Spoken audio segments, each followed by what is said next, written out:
Hi guys, Scotland വിശേഷം part 2ലേക്ക് എല്ലാവർക്കും സ്വാഗതം. ഇതിവരുടെ ഭയങ്കര ഫേമസ് ആയിട്ടുള്ള ട്രഡീഷണൽ അറ്റേഴ്സാണ്. ഇവിടെ ഓൾമോസ്റ്റ് എല്ലാ ഷോപ്പിൻ്റെ ഡിസ്പ്ലേ നോക്കിക്കഴിഞ്ഞാൽ നമുക്ക് ഈ സെയിം ഔട്ട്ഫിറ്റ്സ് ആണ് കാണാൻ കഴിയുക. അറൗണ്ട് ഒരു 500 പൗണ്ട്സ് ഒക്കെയാണ് ഇതിൻ്റെ റേറ്റ് വരുന്നത്.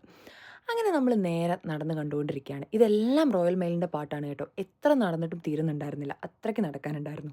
അങ്ങനെ ഇരിക്കെ നമ്മൾ റാഡിസൺ ബ്ലൂ ഹോട്ടലിൻ്റെ ഒരു ബ്രാഞ്ച് കാണാനിടയായി. പെട്ടെന്ന് നമ്മൾ ബാംഗ്ലൂരിലുള്ള ബ്രാഞ്ചിനെ കുറിച്ചും കാര്യങ്ങളൊക്കെ സംസാരിക്കാൻ തുടങ്ങി. എന്തൊക്കെയോ എനിക്ക് പറഞ്ഞ് മനസ്സിലാക്കാൻ നോക്കുന്നുണ്ടായിരുന്നു. പക്ഷേ എനിക്ക് അതൊന്നും കേൾക്കാനുള്ളൊരു ക്ഷമ ഉണ്ടായിരുന്നില്ല. കാരണം വിശപ്പിൻ്റെ വിളി ഓൾറെഡി വന്നിട്ടുണ്ടായിരുന്നു. അങ്ങനെ ഫുഡ് കഴിച്ച് കഴിഞ്ഞപ്പോഴാണ് ഒരു സമാധാനമായത്.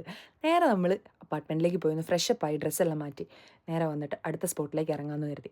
അങ്ങനെ ഭയങ്കര പീസ്ഫുൾ ആയിട്ടുള്ള സിറ്റിയുടെ അടുത്ത് തന്നെ നമുക്ക് ട്രാൻസ്പോർട്ടേഷനും കാര്യങ്ങളൊക്കെ ഈസി ആയിട്ടുള്ള ഒരു അപ്പാർട്ട്മെൻ്റ് ആയിരുന്നു ബുക്ക് ചെയ്തിട്ടുണ്ടായിരുന്നത്. നമ്മൾ Booking.com വഴിയായിരുന്നു ബുക്ക് ചെയ്തിട്ടുണ്ടായിരുന്നത്. ഭയങ്കര ബ്യൂട്ടിഫുൾ ആയിട്ടുള്ള നല്ലൊരു പ്ലേസ് ആയിരുന്നു കേട്ടോ. ഒരു 3 BHK ആയിരുന്നു.